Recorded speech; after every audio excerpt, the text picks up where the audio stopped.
एक औरत थी और पति थे, दोनों लोग थे घर में। बहुत संपन्न था। प्रॉपर्टी सब पत्नी के नाम से थी, पति के नाम से था नहीं, क्योंकि पत्नी की शादी पति से हुई थी, तो पति पत्नी ही के घर आके रहता था। बहुत समय बीत गया, एक भी बालक उसके घर में पैदा नहीं हुआ। एकदम एक बिना बच्चे के रह गए। बुढ़ापा आ गया। पत्नी ने कहा कि अजी सुनते हो? तो पति ने कहा हाँ सुनते हैं, लेकिन आप सुनाइए तो, कि हमारा एक विचार है। तो क्या विचार है बता दो।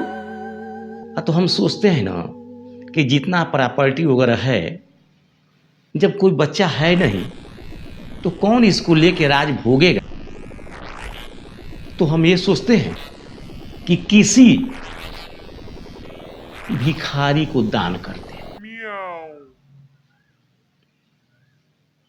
पति ने कहा कि बात तो तुम्हारी बहुत अच्छी है, अगर भिखारी को ही दान करना है तो भैया मैं बतला रहा हूं, तुम किसको दान करो। पति महोदय वहीं पे अपना शर्ट वोट फाड़ के और नंगा हो के कहते हैं मेरे को कुछ दान दे दे भैया, मेरे को कुछ दान दे दे भैया, मैं भिखारी। पत्नी कही है अरे तू नकली भिखारी है, हमको असली भिखारी को देना है। पति महोदय तुरंत घर छोड़ दिए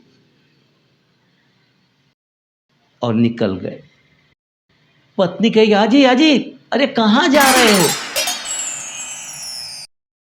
पति महोदय कह रहे हैं कि असली भिखारी का ट्रेनिंग देने जा रहा हूं, 5 साल बाद आऊंगा, मुझे सब दे दे।